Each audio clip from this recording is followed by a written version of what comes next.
ಸುದ್ದಿ 7 ವೀಕ್ಷಕರಿಗೆಲ್ಲರಿಗೂ ನನ್ನ ನಮಸ್ಕಾರಗಳು. ಗಂಧರ್ವ ಕರೋಕೆ ಕ್ಲಬ್ ಗಾನ ಗಂಧರ್ವರ ಸಂಸ್ಮರಣೆ ನುಡಿ ನಮನ ಗಾನಾಯನ. ಕರ್ನಾಟಕ ಪತ್ರಕರ್ತರ ಸಾಂಸ್ಕೃತಿಕ ವೇದಿಕೆ ಅನುಬಂಧ ಫೌಂಡೇಶನ್ ಬೆಂಗಳೂರು. ರವೀಂದ್ರ ಕಲಾಕ್ಷೇತ್ರದಲ್ಲಿ 69ನೇ ಕನ್ನಡ ರಾಜ್ಯೋತ್ಸವ ನಾಡ ಸಾಧಕರಿಗೆ ಪ್ರಶಸ್ತಿ ಪ್ರದಾನದ ಸಂದರ್ಭದಲ್ಲಿ ಹಲವು ಗಣ್ಯರು ಆಗಮಿಸಿ ಕಾರ್ಯಕ್ರಮವನ್ನು ಯಶಸ್ವಿಯಾಗಿ ನಡೆಸಿಕೊಟ್ಟರು.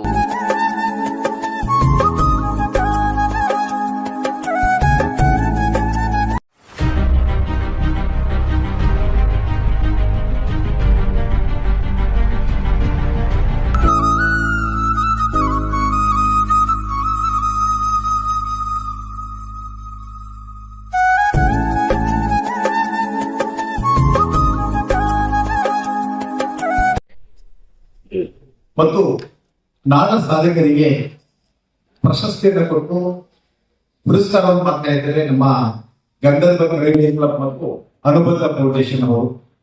ಬಹಳ ಸಂತೋಷ. ಯಾಕಂತಂದ್ರೆ ಕರ್ನಾಟಕದಲ್ಲಿ ಕನ್ನಡಮ್ಮ ಅತ್ಯಂತ ಶ್ರೇಷ್ಠವಾದ ಅನುಭೂತಿಯುಳ್ಳ ಒಬ್ಬ ಆರಾಧಿಕೆಯಾಗಿ ಆರಾಧನೆ ಮಾಡ್ತೀವಿ ನಾವೆಲ್ಲ. ಆ ಕನ್ನಡಮ್ಮನ ರಾಜ್ಯೋತ್ಸವವನ್ನು ನಾವು ಆಚರಿಸ್ತಾ ಇದ್ದೀವಿ. ಇದೊಂದು ಕನ್ನಡ ರಾಜ್ಯೋತ್ಸವ, 60ನೇ ಕನ್ನಡ ರಾಜ್ಯೋತ್ಸವ. ಕನ್ನಡ ಏಕೀಕರಣ ಆದ ದಿನ 1965 ನವೆಂಬರ್ 1ರಂದು ನಮ್ಮ ಕರ್ನಾಟಕದಲ್ಲಿ ಕನ್ನಡ ಏಕೀಕರಣ ರಾಜ್ಯೋತ್ಸವ ಆಗುತ್ತೆ. ನಂತರ 73 ನವೆಂಬರ್ 1ರಂದು ಕರ್ನಾಟಕದ ಹೆಸರಾಗುತ್ತೆ. ಈ ಸುದಿನವನ್ನ ಕರ್ನಾಟಕ ರಾಜ್ಯೋತ್ಸವ ನಾವು ಆಚರಿಸ್ತೇವೆ. ನಿಜವಾಗಿ ಸಹ ಕನ್ನಡ ಏಕೀಕರಣಕ್ಕೆ ದುಡಿದ ಮಹನೀಯರನ್ನ ಸ್ಮರಿಸುವ ದಿನವೇ ಕನ್ನಡ ರಾಜ್ಯೋತ್ಸವ ಅಂತ ನಾನಾದ್ರೂ ಭಾವಿಸ್ತೇನೆ. ಇವತ್ತು ನಮ್ಮ ಈ ಕಾರ್ಯಕ್ರಮಕ್ಕೆ, ರಾಜ್ಯೋತ್ಸವ ಕಾರ್ಯಕ್ರಮಕ್ಕೆ, ಗಂಧರ್ವ ಕರೋಕೆ ಕ್ಲಬ್ ಮತ್ತು ಅನುಬಂಧ ಫೌಂಡೇಶನ್ ಈ ಕಾರ್ಯಕ್ರಮಕ್ಕೆ ನಾವು ಬಹಳ ದಿವಸ ನೋಡ್ಬೇಕು ಅಂದುಕೊಂಡಿದ್ದೆ. ನಮ್ಮ ಸ್ವಾಮೀಜಿಯವರು ಟಿವಿಗಳಲ್ಲಿ ನೋಡಿದ್ದೆ, ಪತ್ರಿಕೆಗಳಲ್ಲಿ ಓದಿದ್ದೆ ಅವ್ರ ಬಗ್ಗೆ. ಅವರ ನೋಡುವಂತ ಸದಾವಕಾಶ ಸಿಕ್ಕಿದೆ, ಅವ್ರ ಮಾತುಗಳನ್ನ ಕೇಳೋ ಸದಾವಕಾಶ ಸಿಕ್ಕಿದೆ. ಅದಕ್ಕೋಸ್ಕರ ಗಂಧರ್ವ ಕರೋಕೆ ಕ್ಲಬ್ಗೆ ಧನ್ಯವಾದಗಳನ್ನ ಅರ್ಪಿಸ್ತಾ ಇದ್ದೀನಿ.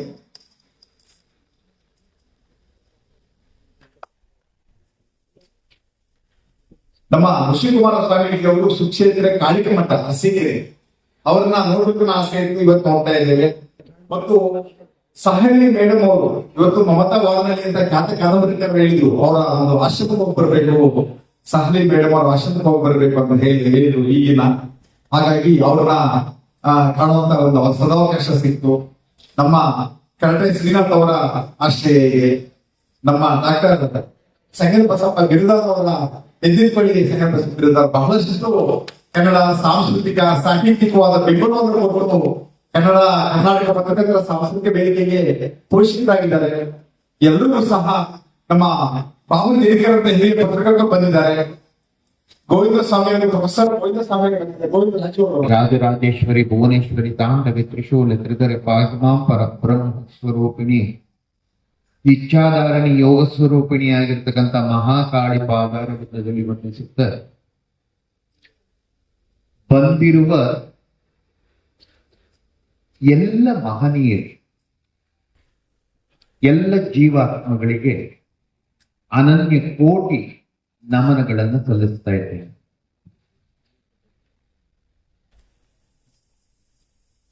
ನಾನು ಕೂತಿದ್ದೀನಿ, ನನ್ನ ಎದುರುಗಡೆ ನೀವು ಕೂತಿದ್ದೀರಿ.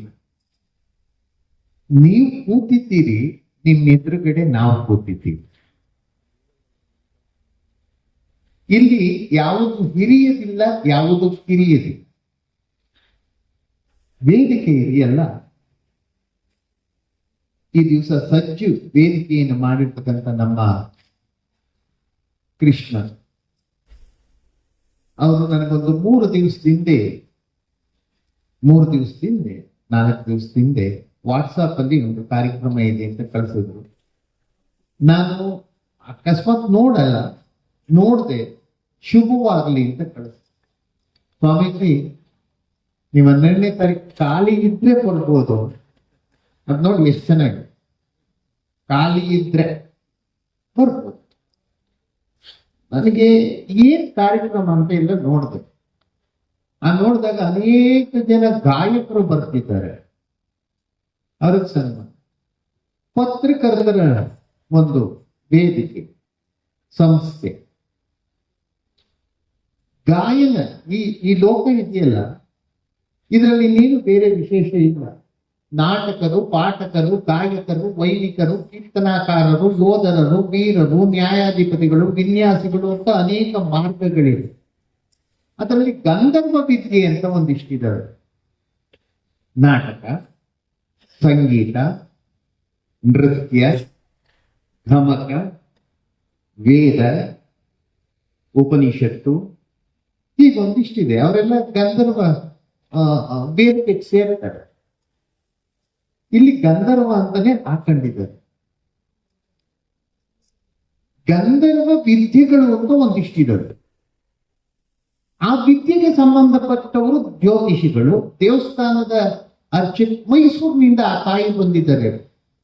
ಪಾಪ ಅದೊಂದು ಸ್ಟಿಕ್ ಬೇರೆ ಹಿಡ್ಕೊಂಡ್ ಬಂದೈತೆ, ನಮ್ಮ ಯಜಮಾನರಿಗೆ ಸನ್ಮಾನ ಮಾಡ್ತಾರೆ ಸ್ವಾಮಿ ಆದಿತ್ಯ ಬಂದು.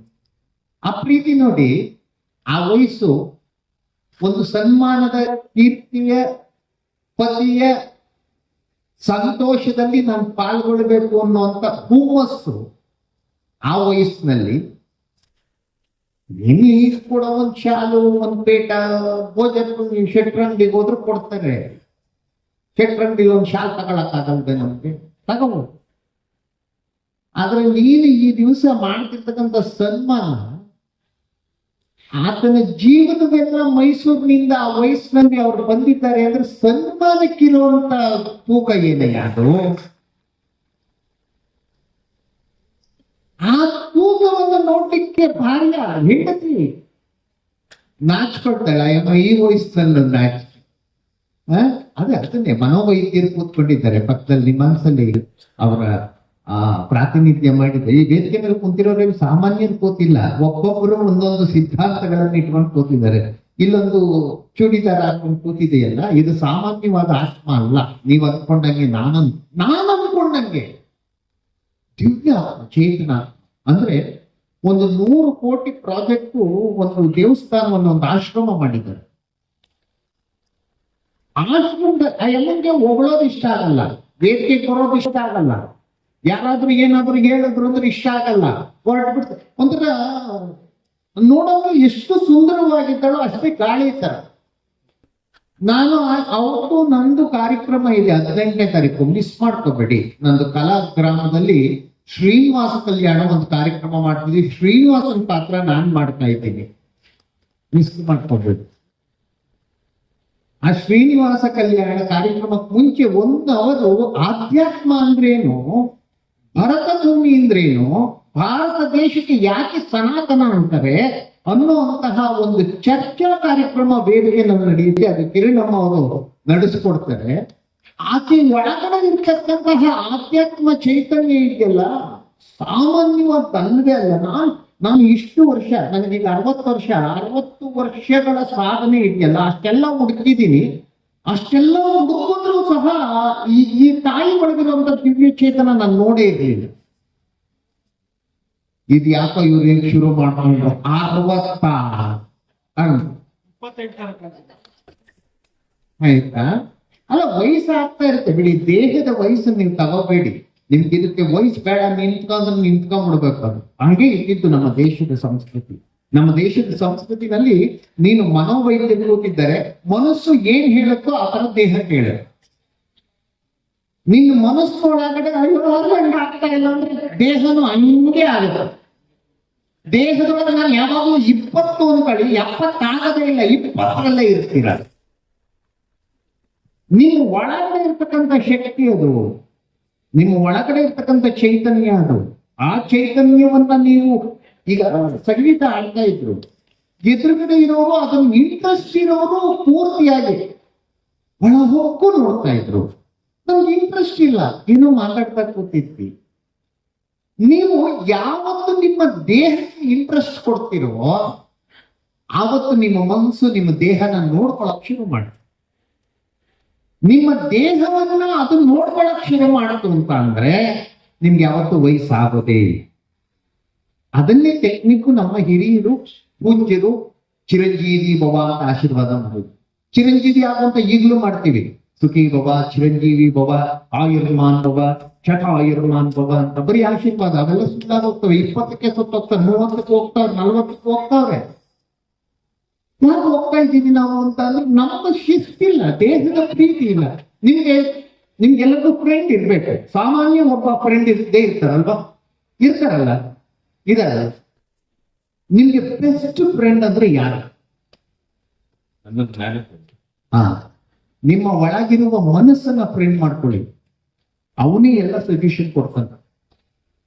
ಅವ್ನು ದಿನ ಹೇಳ್ತಾನೆ, ಸ್ವಾಮಿಗಳ ಹೋಗ್ಬೇಡಿ ಅಂತ ಹೇಳ್ತಾ ಇದ್ದೀನಿ, ಯಾಕೆ ಹೋಗ್ತೇನೆ ನೀನ್ ಸುಮ್ಮನೆ, ನಿಂಗೆ ಗೊತ್ತಿಲ್ಲ.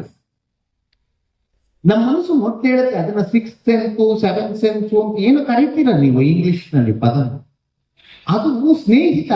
ಇದು ಬೇಡ ಕಣೋ ಅಂತ ಹೇಳುತ್ತೆ, ನಾವು ಕೇಳಲ್ಲ, ಅದ್ರ ಮಾತು ಕೇಳಲ್ಲ.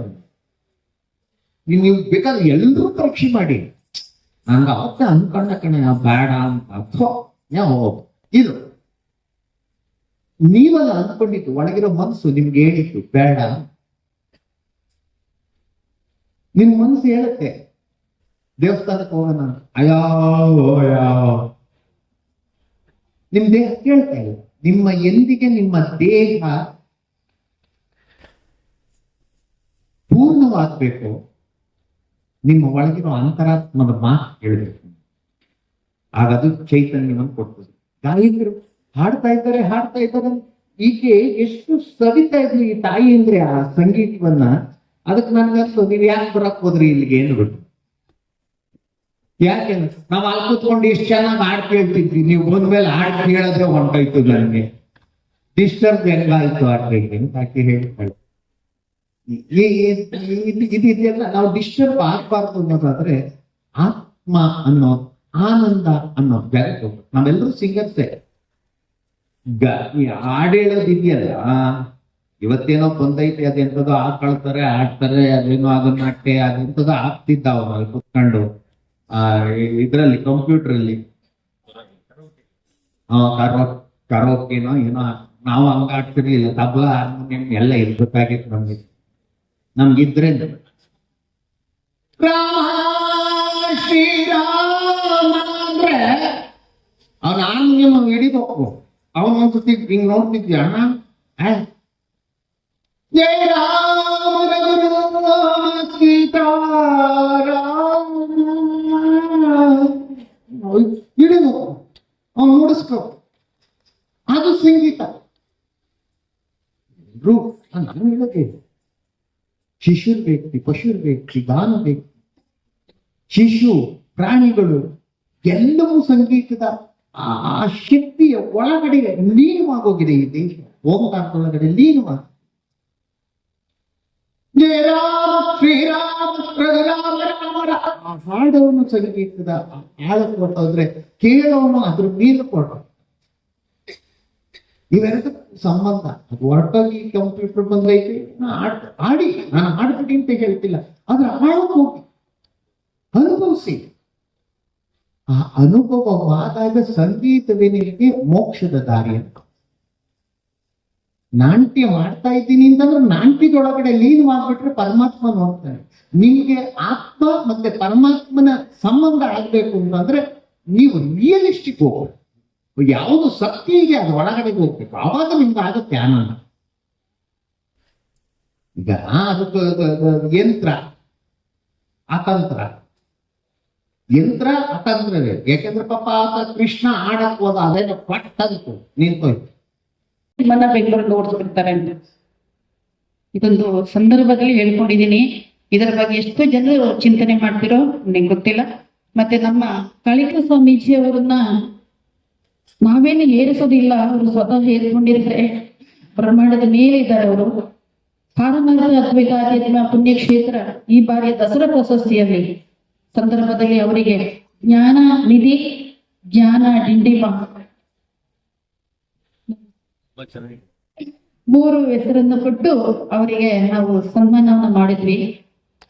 ನಾನು ಅವತ್ತು ಅಲ್ಲಿ ಹರಿಬರಿ ಆಗಿತ್ತು, ತೃಪ್ತಿ ಆಗಿಲ್ಲ. ಆ ಒಂದು ಪ್ರಶಸ್ತಿ ಕೊಟ್ಟು ತೃಪ್ತಿ ಆಗಿಲ್ಲ. ನಾನು ಕೃಷ್ಣರವರಿಗೆ ಹೇಳಿದೆ, ರವೀಂದ್ರ ಕಲಾಕ್ಷೇತ್ರದಲ್ಲಿ ನಾವು ಪಾಲ್ಗೊಳ್ಬಹುದಾ? ಅದೇ ಪ್ರಶಸ್ತಿಯನ್ನ ನಾವು ಇನ್ನೊಮ್ಮೆ ಕೊಡ್ಬೇಕು ಅವರಿಗೆ, ಎಲ್ಲ ಮಾಧ್ಯಮ ವರ್ಗಗಳನ್ನ ಕರೆದು ಕೊಡ್ಬೇಕು ಅಂತ. ಬಟ್ ಇಲ್ಲಿ ಬಂದ ಮೇಲೆ ಗೊತ್ತಾಯಿತು ಇದು ಕೂಡ ಸೂಕ್ತ ಸಮಯ ಅಲ್ಲ ನಮಗೆ. ಇನ್ನೊಂದು ದಿನ ನಾವು ಖಂಡಿತವಾಗೂ ಇದೇ ರವೀಂದ್ರ ಕಲಾಕ್ಷೇತ್ರದಲ್ಲಿ, ಇದೇ ನಮ್ಮ ಕೃಷ್ಣರವರ ಸಾರಥ್ಯದಲ್ಲಿ ಅವರಿಗೆ ಅದೇ ಸಾರಸ್ವತಿ ಪುತ್ರ, ಜ್ಞಾನ ನಿಧಿ, ಜ್ಞಾನ ಡಿಂಡಿವ, ಇನ್ನೊಂದು ಸರ್ ಜ್ಞಾನ ಭಂಡಾರಿ. ಕರೆಕ್ಟ್. ಏನಾಯ್ತು, ನನ್ನ ಸ್ನೇಹಿತರೊಬ್ಬರು ಸಾಧುಗಳಿದ್ದಾರೆ, ಅವರಿಗೆ ಹೇಳ್ದೆ ನಾನು ಈ ತರ ಅಂತ, ಜ್ಞಾನ ಭಂಡಾರಿ ಪ್ರಶಸ್ತಿನ ಕೊಡ್ಬೇಕು, ಅವ್ರಿಗೆ ಅದ್ಭುತ ಜ್ಞಾನ ಇದೆ, ಆ ಜ್ಞಾನವನ್ನ ಎಲ್ಲ ಕಡೆಗೆ ಹರಡಿಸ್ಬೇಕು ಅಂತ ಆಸೆ ಇದೆ ನನಗೆ, ಏನಂತೀರಿ ಗುರುಗಳೇ ಅಂತ. ಇಲ್ಲ ನೀವು ಅವರಿಗೆ ಜ್ಞಾನ ಭಂಡಾರಿ ಅಂತ ಕೊಡ್ಬೇಕು ಅಂದ್ರೆ ನಮ್ಮ ಪರ್ಮಿಷನ್ ಬೇಕು, ಏಕೆಂತಂದ್ರೆ ನಾವು ಲಿಂಗಸ್ ಅಲ್ವಾ, ಭಕ್ತಿ ಭಂಡಾರ ಅಂತ ಕೊಟ್ಟು ಬಿಟ್ಟಿದ್ದೀವಿ ಮೊದಲೇ. ಸೊ ನಾವು ಫಸ್ಟ್ ಅವ್ರನ್ನ ಪರೀಕ್ಷೆ ಮಾಡ್ತೀವಿ, ಅವ್ರು ಯಾರಿಂದ ಅಧ್ಯಯನ ಮಾಡಿದ್ದಾರೆ, ಯಾವ ವೇದ ಅಧ್ಯಯನ ಮಾಡಿದ್ದಾರೆ ಅಂತ ಫಸ್ಟ್ ನಾವು ಅವ್ರನ್ನ ಪರೀಕ್ಷೆ ಮಾಡ್ತೇವೆ. ನಂತರ ನೀವು ಜ್ಞಾನ ಭಂಡಾರಿ ಕೊಡಿ, ಅದ್ರಲ್ಲಿ ಗೆಲ್ಲಬೇಕು ಅವರು ಅಂತ. ನನ್ನ ಪರಮೇಶ್ವರ, ನನ್ನ ಶಿವಪ್ಪ ಹೇಳಿದ್ರು, ಜ್ಞಾನ ಭಂಡಾರಿ ಅಂತಂದ್ರೆ ತಪ್ಪಲ್ಲ ಮಗಳೇ, ನೀನು ಕೆಲಸ ಮಾಡುದು, ಸಾರಸ್ವತಿ ಪುತ್ರ, ಜ್ಞಾನ ನಿಧಿ, ಜ್ಞಾನ ಡಿಂಡಿಮ, ಜ್ಞಾನ ಭಂಡಾರಿ ಅಂತ ಕೊಡಿ ಅಂತ ಆ ಒಂದು ಪ್ರಶಸ್ತಿಯನ್ನ ನಾವು ಗುರುಗಳಿಗೆ ಅರ್ಪಿಸಿದ್ದೇವೆ. ಗಾಯಕರಿದ್ದೀರಿ ಹಾಗೂ ಕನ್ನಡ ಪ್ರೇಮಿಗಳಿದ್ದೀರಿ, ಅವರೆಲ್ಲರ ಒಂದು ಸಂಗಮ ಈಗ ಒಂದು ವೇದಿಕೆ ಮತ್ತು ವೇದಿಕೆ ಮುಂಭಾಗದಲ್ಲಿ ಇದೆ ಅಂತ ನಾನು ಅನ್ಕೊಳ್ತೇನೆ. ಕಾರಣ ಗಂಧರ್ವ ಕರೋನಾ ಕ್ಲಬ್ ನೋಡಿ, ಅದರಲ್ಲೇ ಗಂಧರ್ವ ವಿದ್ಯೆ ಅನ್ನೋದಿದೆ. ಗಂಧರ್ವ ಅಂತಂದ್ರೆ ನೃತ್ಯ, ಕಲೆ, ಹಾಡು, ಗಾಯನ ಇವೆಲ್ಲ ಒಂದು ಗಂಧರ್ವ ಕಲೆ ಅಂತ ಹೇಳ್ತಾರೆ. ಮ್ಯೂಸಿಕ್ ಎಲ್ಲವನ್ನು. ಆ ಗಂಧರ್ವ ಕರೋಕೆ ಕ್ಲಬ್ನ 15ನೇ ವರ್ಷದ ವಾರ್ಷಿಕೋತ್ಸವ ಹಾಗೂ 69ನೇ ವರ್ಷದ ಕನ್ನಡ ರಾಜ್ಯೋತ್ಸವದ ಶುಭಾಶಯಗಳನ್ನ ಮೊದಲಿಗೆ ನಿಮ್ಮೆಲ್ಲರಿಗೂ ಹೇಳ್ತಾ, ನಮ್ಮ ನಾಡು, ನುಡಿ, ಸಂಸ್ಕೃತಿ ಇವನ್ನೆಲ್ಲ ನಾವು ಮುಂದಿನ ಪೀಳಿಗೆವರೆಗೂ ತಗೊಂಡು ಹೋಗ್ಬೇಕು. ಇದು ನಾವು ಮಾಡ್ಬೇಕಾದ್ರೆ ತಕ್ಷಣ ಕರ್ತವ್ಯ. ಯಾಕೆಂದ್ರೆ ಈ ದಿನ ಈ ಒಂದು ನವೆಂಬರ್ ಮಾಹೆಯಲ್ಲಿ ಮಾತ್ರ ನಾವು ಕಾರ್ಯಕ್ರಮಗಳನ್ನು ಮಾಡೋದಲ್ಲ ನನ್ನ ಅನಿಸಿಕೆ. ಯಾಕೆಂದ್ರೆ ನವೆಂಬರ್ 1 ಬಂತಂದ್ರೆ ಕನ್ನಡ ರಾಜ್ಯೋತ್ಸವ, ಕನ್ನಡ ಹಬ್ಬ ಅಂತ ಅಖಂಡ ಕನ್ನಡ ಕರ್ನಾಟಕದಲ್ಲಿ ಎಲ್ಲ ಕಡೆಗೂ ಮಾಡ್ತಾ ಇರ್ತಾರೆ. ನವೆಂಬರ್ 1 ಆದ್ಮೇಲೆ ನವೆಂಬರ್ 30ಕ್ಕೆ ಬಂದಾಗ ಕಾರ್ಯಕ್ರಮಗಳೆಲ್ಲ ಕಡಿಮೆ ಆಗ್ತಾ ಬರ್ತಾರೆ. ಅಂದ್ರೆ ನಮ್ಮ ರಾಜ್ಯೋತ್ಸವವನ್ನ ನಾವು 1 ದಿನ ಹಾಗೂ 1 ತಿಂಗಳ ಮಟ್ಟಿಗೆ ಮಾಡುವಂತದ್ದು ಎಷ್ಟು ಸರಿ ಅಂತ ನನ್ನ ಪ್ರಶ್ನೆ. ಯಾಕೆಂದ್ರೆ ನಮ್ಮಲ್ಲಿ ಎಲ್ಲವನ್ನ ಕನ್ನಡಾಂಬೆ ನಮ್ಗೆಲ್ಲವನ್ನು ಕೊಟ್ಟಿದ್ದಾಳೆ. ಆ ಕನ್ನಡಾಂಬೆಗೆ ಈ ನಾಡು, ನುಡಿ, ಜಲ ಇವೆಲ್ಲದಕ್ಕೆ ನಾವು ಏನ್ ಮಾಡಬಹುದು ಅನ್ನೋದನ್ನ ಪ್ರಶ್ನೆ ನಾವು ಮಾಡ್ಕೋಬೇಕು. ಹೇಗ್ ಮಾಡ್ಕೊಳ್ಳೋದು, ನಮ್ಮ ಸೇವೆ ಹೇಗೆ ಅಂತ ನಾವು ಯೋಚನೆ ಮಾಡೋದಾದ್ರೆ ಭಾಷೆಯ ಬಗ್ಗೆ ಒಂದು ಅಭಿಮಾನ ಇಟ್ಕೋಬೇಕು. ಬೆಂಗಳೂರಿನಲ್ಲಿ ಹಲವಾರು ರಾಜ್ಯದ, ದೇಶದ ಎಲ್ಲ ನಾಗರಿಕರು ಬಂದು ಇಲ್ಲಿ ನೆಲೆಗೊಂಡಿದ್ದಾರೆ.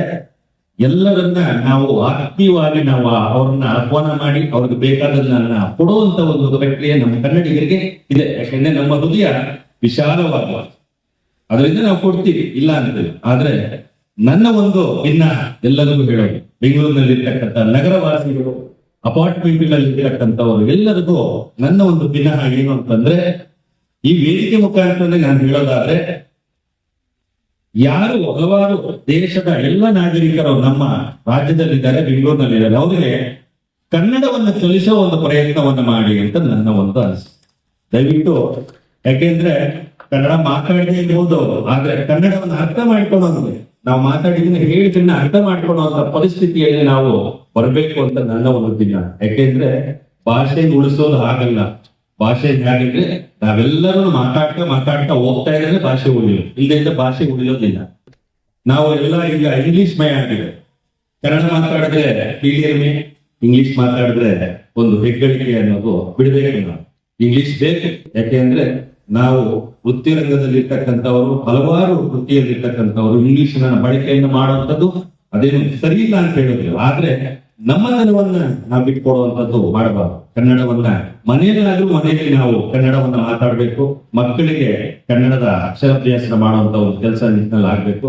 ಈ ಒಂದು ಕಾರ್ಯಕ್ರಮದಲ್ಲಿ ನಾನು ಅನುಬಂಧ ಫೌಂಡೇಶನ್ ನ ವತಿಯಿಂದ ನಮ್ಮ ಕೃಷ್ಣ ಸರ್ ಅವರು ಕೇಳಿದಾಗ, ಸರ್ ಈ ತರ ಒಂದು ಮಾಡ್ತಾ ಇದ್ವಿ, ನಾವು ಹೇಗ್ ಮಾಡ್ಬೋದು ಅಂತ 3 ದಿನದಲ್ಲಿ ಮಾತಾಡಿದ್ವಿ. ನಾವು 3 ದಿನದಲ್ಲಿ ಹೇಳಿದೆ, ಇಲ್ಲ ಸರ್ ನನ್ನ ಕೈಲಾದ್ದು ಏನೋ ಒಂದು ಕನ್ನಡಾಂಬೆಯ ಒಂದು ಸೇವೆಯಲ್ಲಿ ನಿಮ್ಮ ಜೊತೆಯಲ್ಲಿ ಭೂಮಿಯಿಂದ ನಾರಿಗೆ ಮೋಕ್ಷ, ನಾರಿನಿಂದ ಹೂವಿಗೆ ಮೋಕ್ಷ ಅಂತಾರೆ. ಒಂದು ಹೂವು ಭಗವಂತನ ಒಂದು ಪಾದಕ್ಕೆ ಖಾಲಿ ಹೂವಾಗಿ ಹೋಗ್ಬೋದು, ಕೊರಳಿಗೆ ಮಾಲೆ ಹಾಕಬೇಕಾದ್ರೆ ಅದು ನಾರ ಬೇಕು, ಅಂದ್ರೆ ದಾರ ಬೇಕು. ದಾರ ಇದ್ದಾಗ ಮಾತ್ರನೇ ಅದೊಂದು ಮಾಲೆ ಆಗೋದು. ಅದಕ್ಕೆ ಹೂವಿನಿಂದ ನಾರಿಗೆ ಮೋಕ್ಷ, ನಾರಿನಿಂದ ಹೂವಿಗೆ ಮೋಕ್ಷ ಅಂತ ಹಿರಿಯರು ಹೇಳ್ತಾರೆ ಹಾಗೂ ಗುರುವರ್ಗಗಳು ಹೇಳ್ತಾರೆ.